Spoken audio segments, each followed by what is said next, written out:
Amém, queridos irmãos, glória a Deus por isso. Que essa música que a gente acabou de cantar seja uma verdade na nossa vida, de que Deus seja de fato isso que nós acabamos de cantar, de que Ele é o nosso refúgio, de que nele nós podemos estar seguros, mas que Ele também seja a nossa fonte principal de alegria. Porque, na verdade, irmãos, Ele é a nossa única fonte de alegria.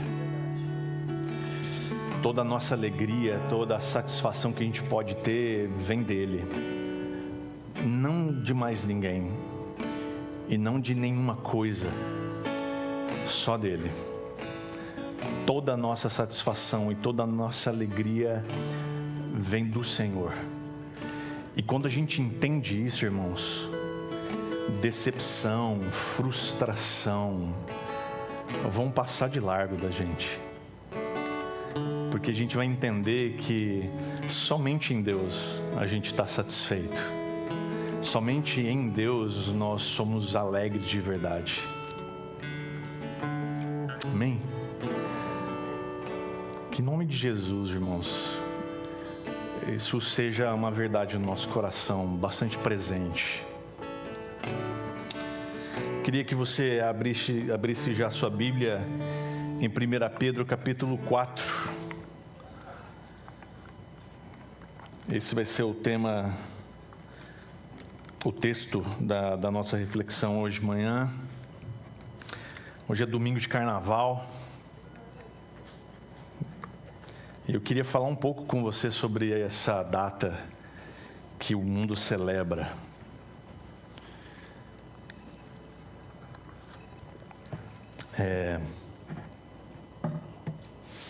Antigamente, quando não tinha internet e pouquíssima gente tinha acesso à TV a cabo, você tinha muito pouca opção na televisão. E eu me lembro que era inevitável, se você ligasse a TV nesses dias, era só Globeleza, samba enredo, e isso vinha desde o início do ano.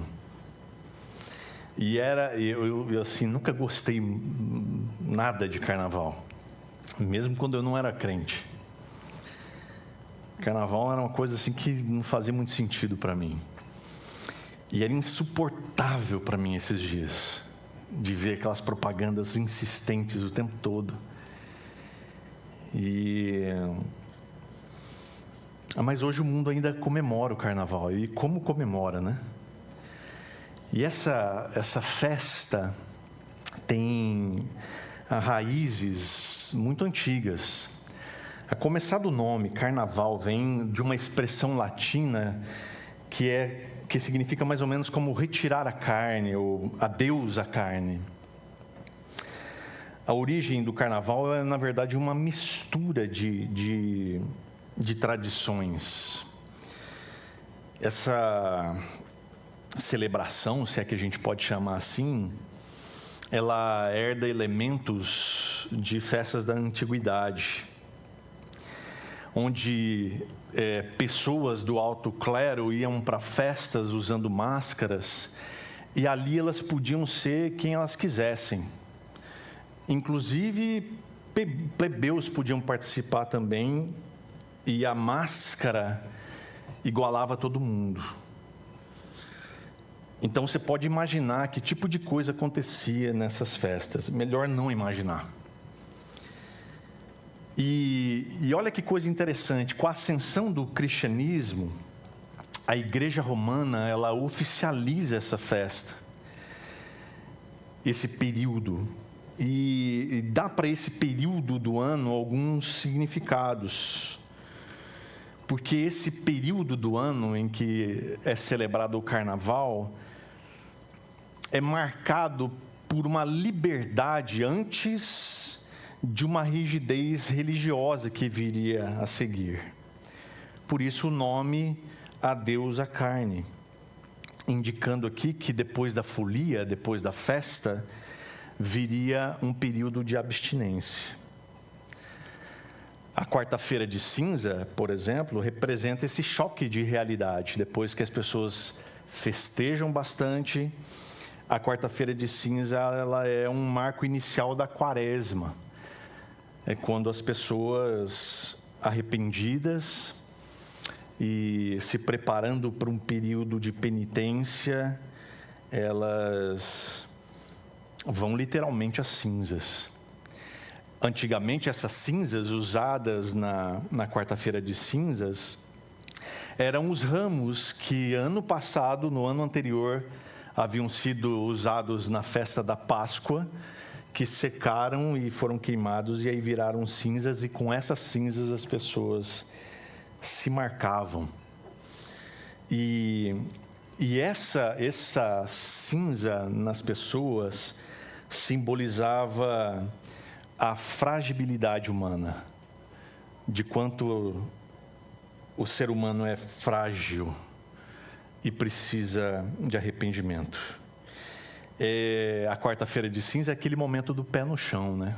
Acabou a festa, agora é melhor a gente se arrepender e buscar uma espiritualidade mais profunda.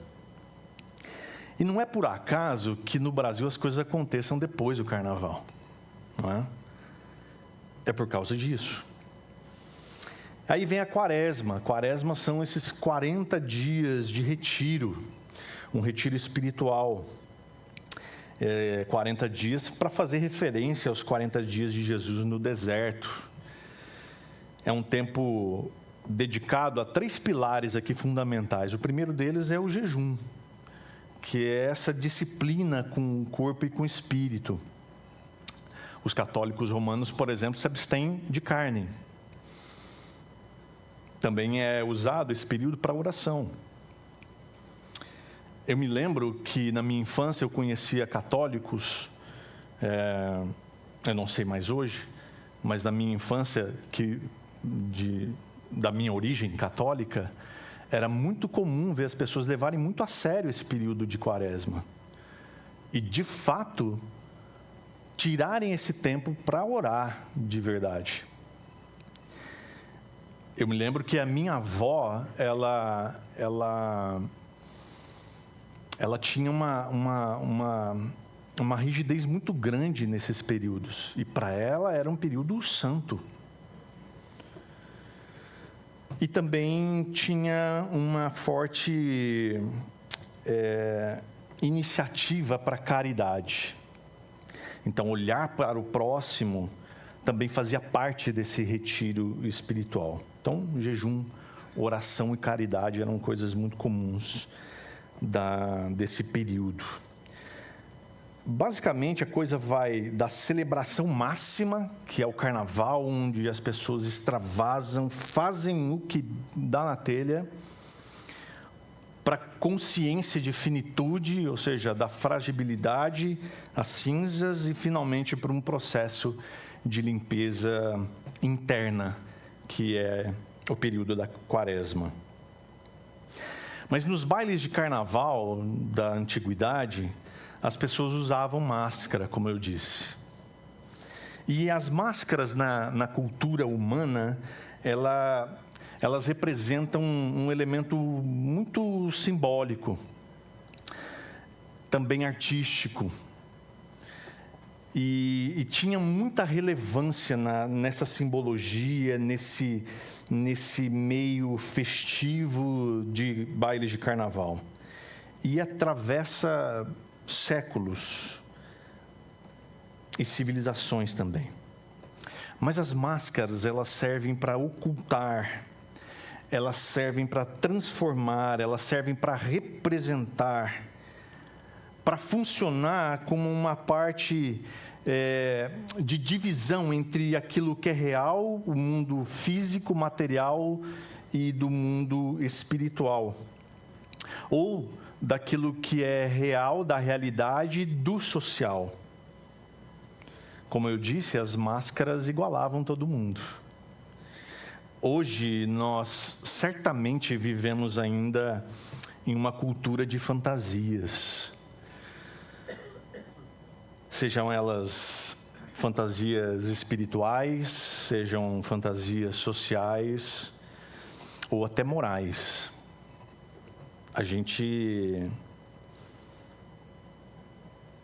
é acostumado a ver pessoas interpretando, pessoas parecendo que na verdade não são.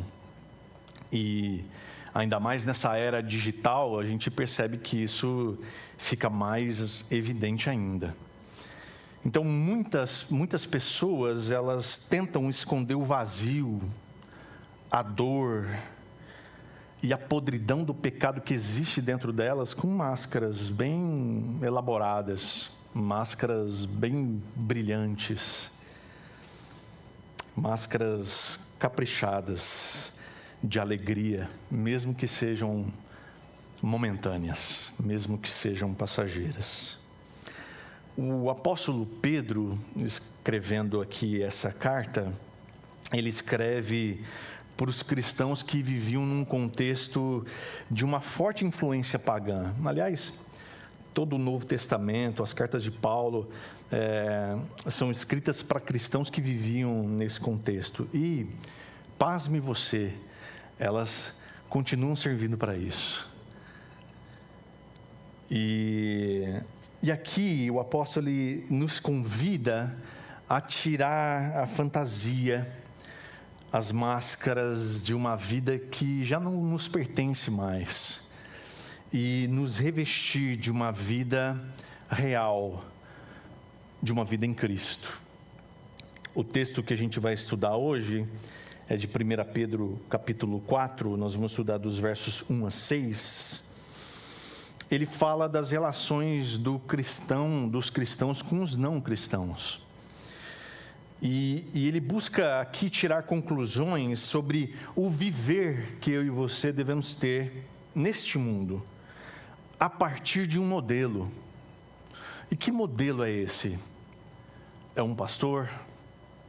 É o Hernandes Dias Lopes? É algum notário, Tim Keller? Não, esse modelo é Jesus Cristo. O modelo que não falha. Porque todos esses outros que eu falei são falhos. Mas Pedro diz para mim e para você que o modelo a ser seguido é Cristo.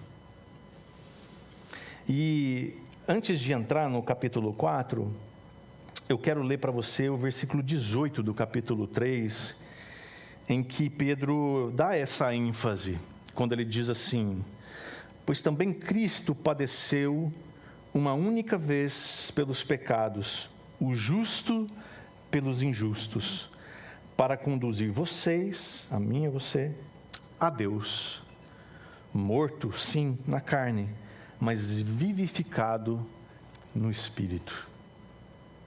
Então aqui nos versos 1 a 6 do capítulo 4, onde a gente vai se aprofundar um pouco mais, Pedro está nos dizendo aqui que como quem tem a Cristo como exemplo, deve sofrer.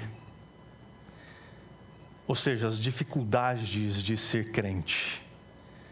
E não fazer o mesmo que os seus caluniadores, porque Deus vai condená-los e vingar os crentes no tribunal do céu. Então quero ler com você o versículo 1 e 2, e à medida que a gente vai conversando, a gente vai lendo todo o texto. Então, o verso 1 e 2 de 1 Pedro 4 diz assim: ora, tendo Cristo sofrido na carne, estejam também vocês armados do mesmo pensamento. Pois aquele que sofreu na carne rompeu com o pecado, para que no tempo que lhes resta na carne, vocês não vivam mais de acordo com as paixões humanas, mas segundo a vontade de Deus. Pai, em nome de Jesus, fala ao nosso coração, Deus, nessa manhã. Que a Tua palavra cause transformação em nós. Esse é o meu pedido, o meu desejo, Senhor. Em nome de Jesus. Amém. Primeira coisa aqui, meus irmãos, é que precisam cair as máscaras. As máscaras do pecado. E precisa surgir em nós a nova vida que só pode ser vivida em Deus. Ele começa dizendo, ora, tendo Cristo sofrido na carne. Esse ora aqui indica que Pedro vai fazer agora menção sobre as consequências do que foi dito antes, no versículo 18, que a gente leu um pouquinho antes, para retornar esse pensamento. Pedro, então, ele nos leva a ver o sofrimento de Cristo como modelo, como inspiração de obediência a Deus. Esse sofrimento, segundo Filipenses, que diz para nós que ele foi obediente até a morte, e morte de cruz. Então veja que Cristo sofrer na carne aqui foi até as últimas consequências. Cristo sofreu as perseguições de viver a vontade de Deus até as últimas consequências, que foram de ser morto numa cruz. Então, o que Pedro está dizendo aqui é que este é o modelo para mim e para você. Essa expressão de Pedro no final, ela equivale à expressão de Paulo quando ele diz lá em Gálatas 2:20, que agora já estou crucificado com Cristo. Ou seja, para Paulo e Pedro que concordam aqui, o modelo é aquele que está preso na cruz, crucificado na cruz e morto para este mundo. Então, meus irmãos, o texto já começa falando de morte. E aí ele diz, estejam também vocês armados do mesmo pensamento. Pedro enfatiza aqui o destino comum que liga o mestre e os seus discípulos. Jesus já havia dito isso, que, afinal de contas, o discípulo não pode ser diferente do seu mestre. Então, se eu e você seguimos a Cristo, Ele mesmo já disse que se o mundo odeia Ele, também vai odiar a mim e a você, se somos discípulos de Jesus. Então, uma coisa certa para mim e para você, haverá perseguição. Seja ela leve, seja ela pesada, como ouvimos aqui no domingo passado, com o pastor Jairo. Então, esse estejam também vocês nos inclui nessa obra, nesse processo de sofrimento na carne. Esse sofrimento que de certa forma está implícito aqui, é a dura luta que eu e você temos de vencer as tentações da nossa natureza humana, ou carne. É o negar a si mesmo que Jesus tanto fala nos evangelhos. É um morrer para a velha natureza. É sofrer as consequências de dizer sim para a vida com Cristo e não para os prazeres momentâneos da carne. Esse tipo de coisa faz o crente sofrer, meu irmão, minha irmã. Acredite nisso. Tantas e tantas vezes você já não se sentiu tentado de tal maneira que a sua identidade em Cristo, pela ação do Espírito Santo em você, não fez com que houvesse uma briga dentro do seu coração. Sim ou não? Sim, porque Gálatas capítulo 5 vai dizer que isso acontece. Que o Espírito milita contra a nossa carne. Estar armados aqui é uma expressão militar que Pedro usa para dizer que nós precisamos estar preparados. Preparados para essa luta. Que, como eu disse, Paulo relata lá em Gálatas 5,17. Ele diz assim: a carne luta contra o espírito e o espírito luta contra a carne, porque são opostos entre si. O Novo Testamento usa muito essa figura de linguagem militar, porque esse era o contexto da época. Era muito comum guerras acontecerem o tempo todo ali. Não diferente do nosso tempo. 2 Timóteo capítulo 2, a gente é comparado a soldados. Efésios 6 fala da armadura de Deus. 2 Coríntios diz que nossas armas na batalha não são carnais. Então o Novo Testamento fala muito desses termos militares para representar essa luta que nós vivemos todos os dias. É disso que Pedro está falando nos versos 19 a 22 do capítulo 3. É sobre isso que ele recomenda com bastante veemência para que a gente esteja preparado, para que a gente esteja armado no mesmo pensamento. Trata-se aqui, meus irmãos, do mesmo pensamento de Jesus Cristo, como Paulo também exorta lá em Filipenses capítulo 2, verso 5. Quando ele diz: tenham vocês o mesmo pensamento, a mesma atitude que teve Jesus Cristo. Que atitude é essa? De humilde obediência. De humilde obediência à vontade de Deus. Pedro continua, ele diz: pois aquele que sofreu na carne rompeu ou deixou o pecado. O ponto principal aqui, meus irmãos, é que quando os crentes estão dispostos a sofrer, o ponto nevrálgico aqui, o ponto delicado, tenso do pecado, ele é cortado pela raiz das nossas vidas. No entanto, os crentes nunca vão estar livres totalmente do pecado na nossa vida. Você já viu tiririca em jardim? Aquele matinho que cresce? Quando era criança, minha professora de educação física da 4ª série me contratou para tirar a tiririca do jardim dela, de um gramadinho. Meus irmãos, depois daquele dia, nunca mais eu quis ver tiririca na minha frente. É horrível aquilo, que você tem que arrancar com a raiz, porque se você cortar no pezinho ali, ela cresce muito rápido. O pecado é igual tiririca. Pior não fica, não é isso não. Pior sempre fica.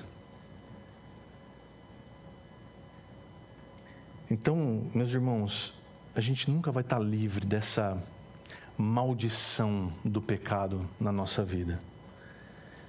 Mas quando a gente suporta os sofrimentos por causa de Cristo,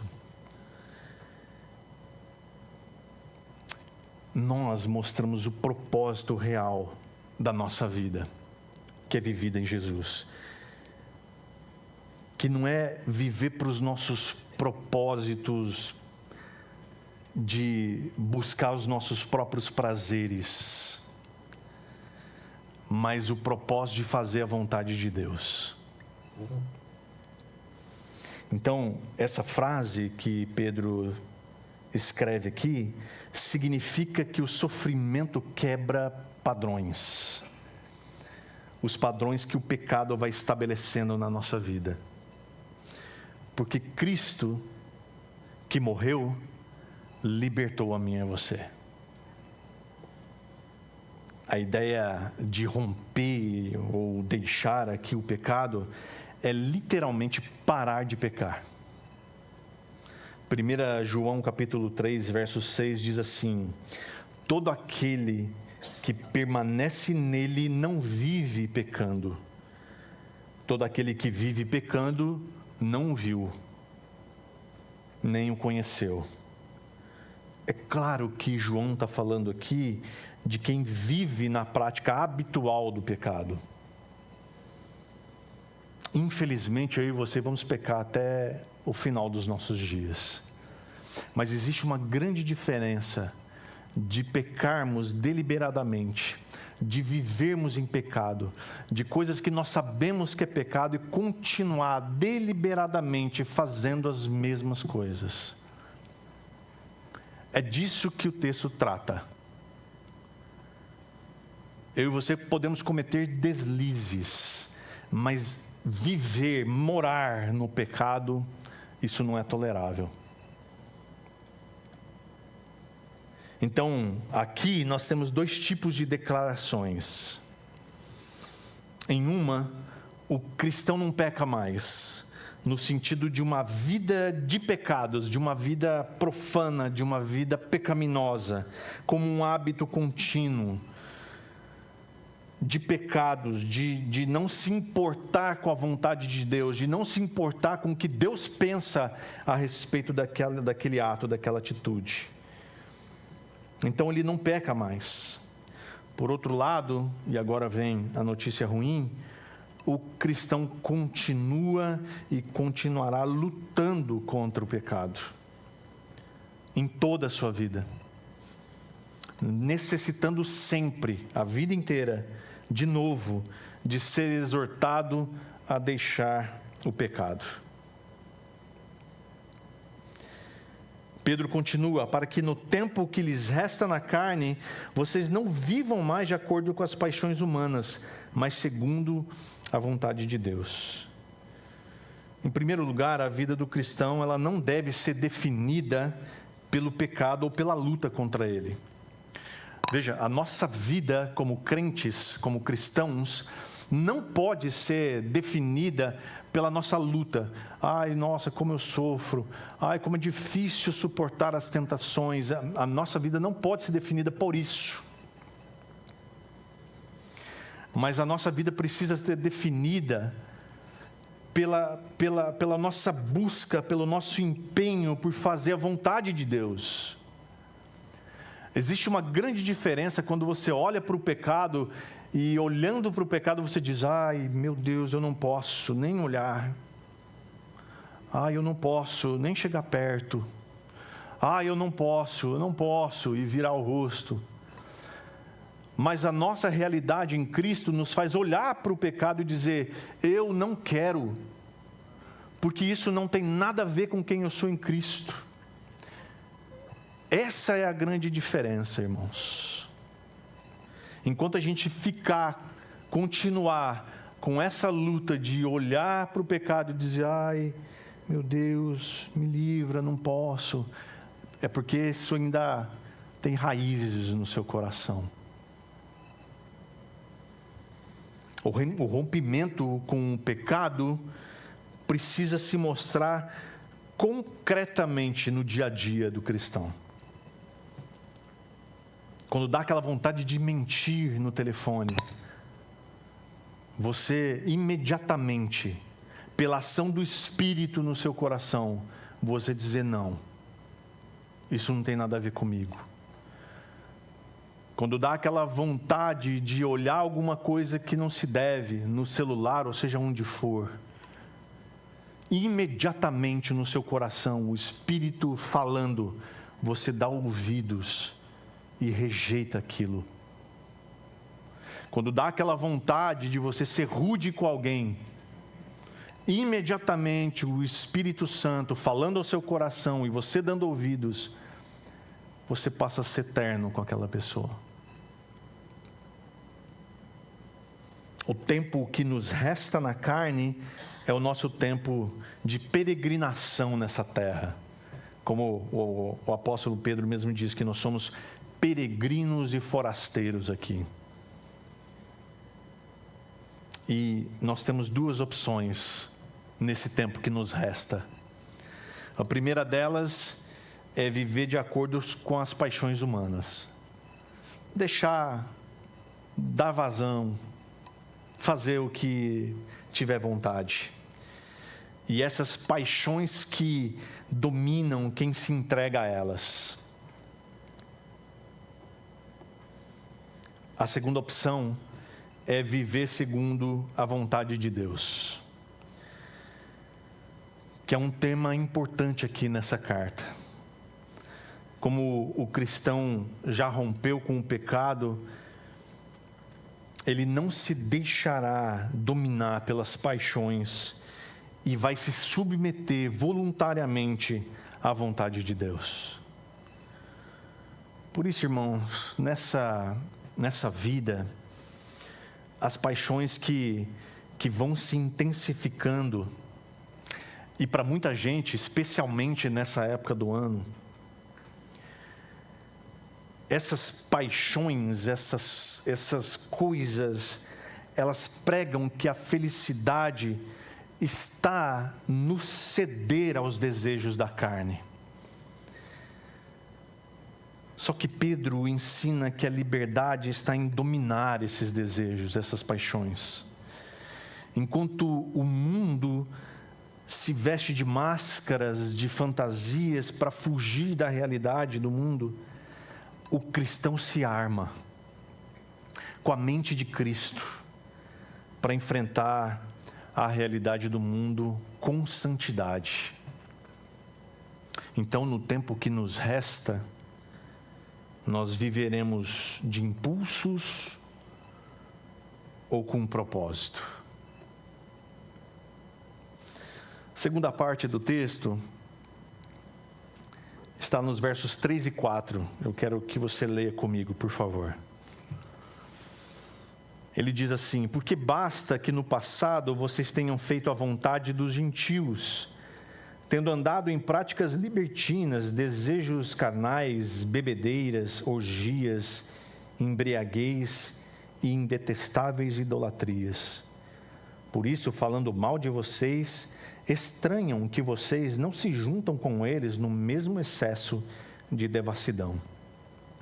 Aqui no verso 3, parece que Pedro está descrevendo alguma festa de carnaval, né, nos nossos dias.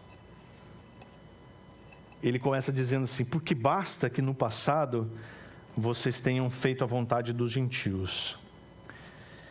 Pedro está dizendo: chega, basta, já deu, é definitivo. Pedro está decretando aqui que essa vida de devassidão não deve mais fazer parte da vida de um crente. Parece uma coisa maluca de se dizer, na verdade. Parece que é chover no molhado. Mas não é. Tem muito crente que ama dar uma lambuzadinha na lama mais uma vez. Mas o texto está dizendo para a gente: chega, basta. Porque antes de sermos alcançados pela graça de Cristo, nós já tivemos tempo mais do que suficiente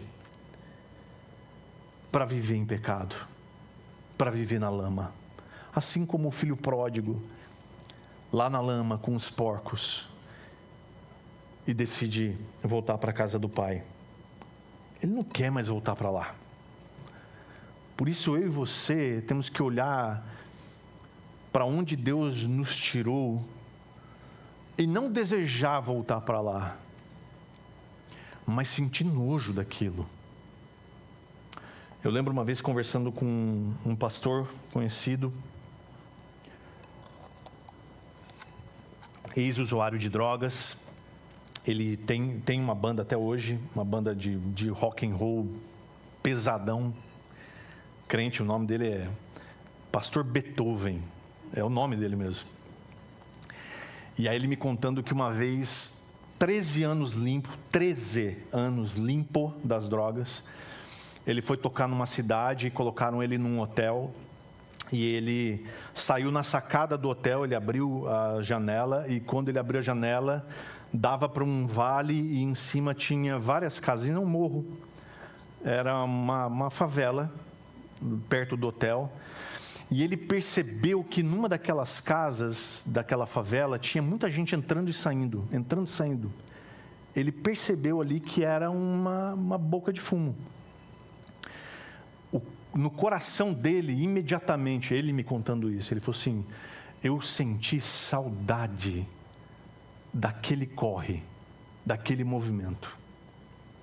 Não da droga, mas daquela coisa de ir para a boca de fumo, pegar a droga e sair correndo.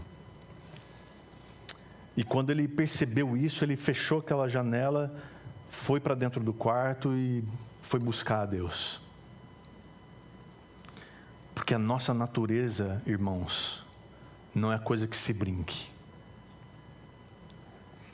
É por isso que Paulo diz ali em Gálatas sobre essa luta.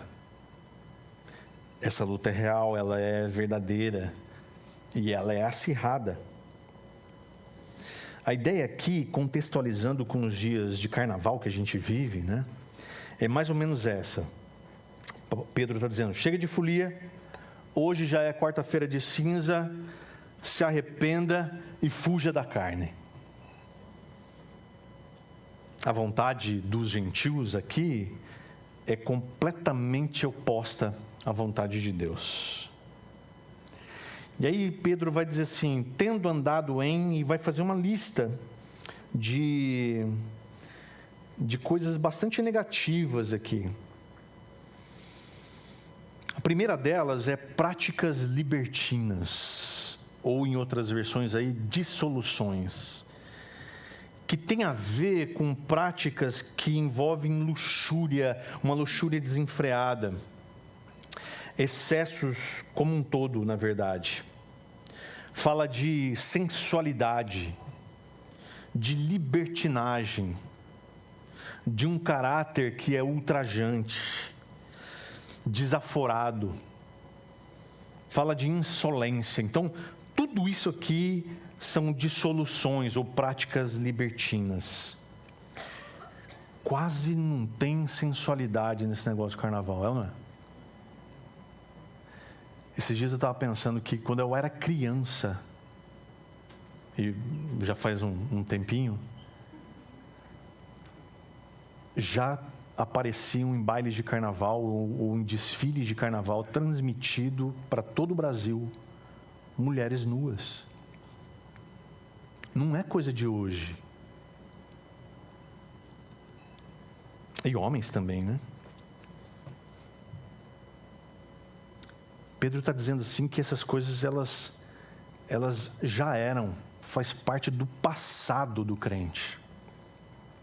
Outra coisa, desejos carnais ou concupiscências, que fala de coisas como desejo por si só, o anseio, aquele desejo que é o desejo pelo proibido, o desejo pela luxúria, o desejo de ser sensual, bebedeiras, ou quem tem a versão que está escrito borracheira? Tem a borracheira, versão antiga. Borracheira é o ato de beber demais. Em espanhol, bêbado é borracho. Então, borracheira é beber demais. De viver de farra. Orgias. Segundo o dicionário grego, essa palavra aqui, ela faz referência a uma procissão que acontecia nas noites, que era uma procissão bastante luxuriosa, de pessoas bêbadas. As pessoas consumiam muita bebida, e elas saíam pelas ruas fazendo muita palhaçada, tirando sarro, dando risada. E depois desse jantar e nos desfiles, elas andavam com tochas pela cidade e tocando música, sempre em honra a deuses pagãos. Cantavam, tocavam durante toda aquela noite, e essas noites normalmente terminavam em muito sexo. Isso é orgia. Festas prolongadas que terminavam sempre nas pessoas fora de si, se entregando umas às outras. Embriaguez ou bebedices, que é perder o estado de autocontrole. de ver a razão desaparecer. Isso acontece com álcool, com drogas. Tinha uma época que corria livre, assim, em bailes de carnaval, as pessoas usarem lança-perfume. Tinha até música. Música famosa. Onde as pessoas se entorpeciam daquilo. Você imagina o que acontecia depois? E aí ele termina a lista dizendo: em detestáveis idolatrias, que é tudo aquilo que é contrário à lei e à justiça de Deus. Por isso que é detestável. E envolve a adoração a deuses falsos. Por isso que é detestável idolatria. Pedro continua dizendo assim no verso 4: por isso, falando mal de vocês, estranham que vocês não se juntam com eles no mesmo excesso de devassidão. Às vezes, romper com um pecado pode significar romper com vizinhos, pode significar romper com amigos, pode significar romper com colegas de trabalho, pode significar romper com parentes, com amigos, pessoas que não conseguem ver nada de errado naquilo que elas praticam. Elas falam mal dos cristãos que rejeitam participar daquilo que para elas é festa. Para elas é um motivo de alegria. Quantas vezes os cristãos foram acusados de serem separatistas, de serem orgulhosos, de desprezar os costumes dos antepassados, de quererem ser melhores do que os outros? Quantas vezes? O fato de que estranham aqui poderia significar que não conseguem entender o porquê alguém convertido ao cristianismo não se junta mais com eles nessas festas de devassidão. Fica uma coisa complicada na cabeça da pessoa para entender isso. Por que ele não participa? Por que ele não quer vir com a gente? Quantas vezes você já não causou estranheza no seu ambiente de trabalho, na sua família, entre os seus amigos, ao rejeitar participar de certos excessos? Quantas vezes alguém não estranhou você? Muitas vezes nós tentamos manter algum tipo de adereço da nossa antiga fantasia, mesmo depois da nossa conversão a Jesus Cristo. Nós queremos o céu, mas ainda a gente flerta com a idolatria detestável do entretenimento de uma vida sem Deus. Mesmo que a gente pareça estranho para quem nos rodeia, essa é a realidade. A mensagem de Deus para mim e para você hoje é: o tempo de ignorância já foi, já passou. Não há mais espaço na minha e na sua vida para fantasia de cristão mundano. Sabe aquele crente que vive com um pé na igreja, outro no mundo? É hora de deixar as práticas que Cristo morreu para perdoar. Eu vou repetir essa frase. É hora de eu e você deixarmos as práticas que Cristo morreu, foi crucificado para perdoar. Sabe, irmãos, muitas vezes quando a gente peca de uma forma deliberada, é como se eu e você estivéssemos mais uma vez, como diz Hebreus capítulo 6, como se eu e você estivéssemos mais uma vez colocando as mãos de Jesus naquele madeiro e pregando mais uma vez. dizendo para ele: ó Jesus, foi mal, não me leve a mal não, mas o Senhor sabe, a carne é fraca. Dá para o Senhor ir para a cruz mais uma vez? Para me perdoar? Cristo foi uma única vez e ela é suficiente. O que eu e você precisamos agora, irmãos, é compreender que esse tempo de pecado deliberado já passou. Por último, os versos 5 e 6. Diz assim: eles que terão de prestar contas àquele que é competente para julgar vivos e mortos, pois para este fim o evangelho foi pregado também a mortos, para que mesmo julgados na carne segundo os homens, vivam em espírito segundo Deus. Agora Pedro vem trazer aqui consequências de uma vida sem Cristo. Por fim, então, Pedro faz essa dura constatação de que o evangelho é pregado, e quando ele é pregado, ao mesmo tempo ele traz salvação para os que creem, mas ele também traz condenação para aqueles que o rejeitam. Ele diz assim: eles que terão que prestar contas àquele que é competente para julgar vivos e mortos. Hebreus 10:31 diz assim: horrível coisa é cair nas mãos do Deus vivo. Aqui o autor de Hebreus, ele está fazendo menção do grande dia. O dia que virá. O dia em que Cristo julgará todos. Vivos e mortos aqui correspondem a todas as gerações. Todos que um dia já viveram, que passaram por essa terra e um dia passarão. E ele está dizendo que ele, Cristo, é competente. Ou seja, Cristo está agora mesmo sentado à direita de Deus, pronto para concluir a sua obra.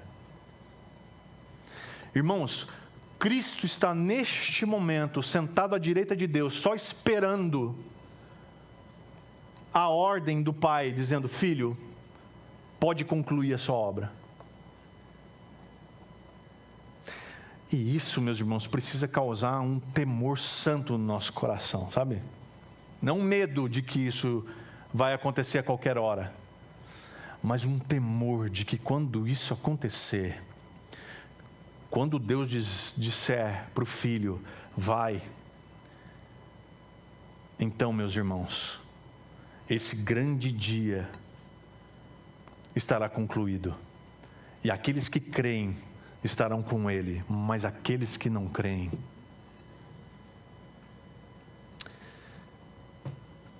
e sabe, a reação desses que rejeitam a vida com Cristo, ela está descrita lá em Apocalipse 5, 15 a 17. Olha só, o que é que esses que não creram vão dizer nesse dia. Diz assim: os reis da terra, os grandes, os comandantes, os ricos, os poderosos, todo escravo, todo livre, se esconderam nas cavernas e nos penhascos dos montes, e disseram aos montes e aos rochedos: caiam sobre nós e nos escondam da face daquele que está sentado no trono e da ira do Cordeiro, porque chegou o grande dia da ira deles, e quem poderá subsistir? Pesado, não? A coisa vai ser tão séria que esses que rejeitam a Cristo vão dizer: montanhas, caiam sobre nós. Caiam sobre nós, porque a ira deles é muito grande. E aí ele conclui o texto dizendo: pois para este fim o evangelho foi pregado também a mortos, para que, mesmo julgados na carne segundo os homens, vivam em espírito segundo Deus.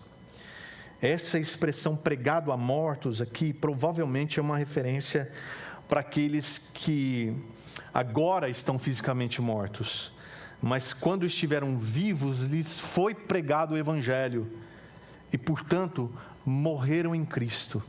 Claro, aqueles que receberam.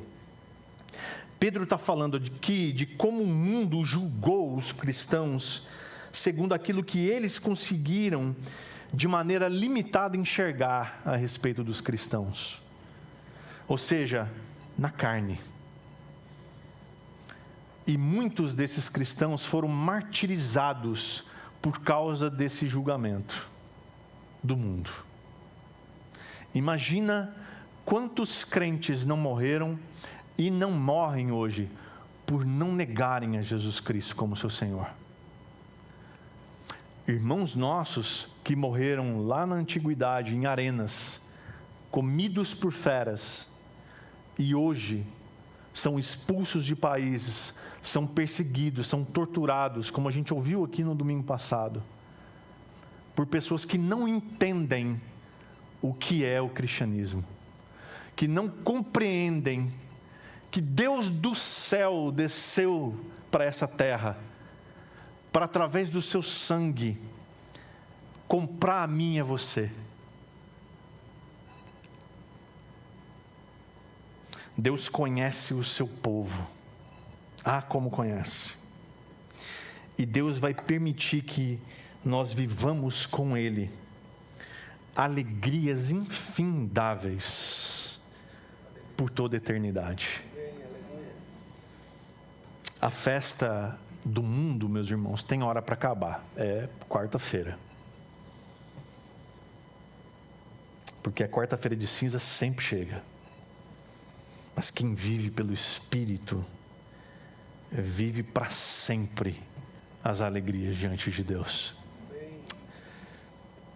Hoje a gente pôde aprender que nós somos convocados a tirar definitivamente as máscaras do pecado da nossa vida, armando a nossa mente, nos preparando com um exemplo de Cristo, para que a gente possa viver a nova vida que Ele propõe, aquela vida que é abundante em Cristo com Deus. Nós também reconhecemos que o tempo de ignorância já foi embora, já passou. Por isso nós dizemos um basta às paixões deste mundo. Essas mesmas paixões que tentam nos escravizar em fantasias passageiras. Nós vimos que, embora sejamos estranhados pelos homens deste mundo, nós mantemos o olhar fixo no juiz, perante o qual todos nós vamos prestar contas, cientes de que o sofrimento, esse sofrimento temporário, na nossa carne, conduz à vitória eterna no Espírito. Então que você troque o adeus à carne do calendário humano pelo viver para Deus do calendário eterno. A festa do mundo, ela sempre termina em cinzas, mas a vida com Cristo é o convite para uma eternidade real, santa e sem máscaras. Pai, muito obrigado, Senhor, pela Tua palavra. Obrigado porque o Senhor é bom. Obrigado porque as Suas misericórdias se renovam cada manhã. E obrigado, Deus, porque a Tua palavra está acessível para nós. Basta crermos e submetermos a ela. Então a Tua palavra diz que somos salvos.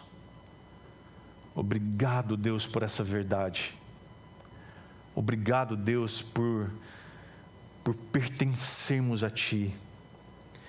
E por pertencermos a Ti, temos a identidade de povo de Deus. Obrigado por isso, meu Deus. Que o amor de Deus, nosso Pai, a graça do Filho, nosso Senhor Jesus Cristo, e a comunhão do Espírito Santo esteja com cada um de nós, hoje e para sempre, em nome de Jesus. Amém.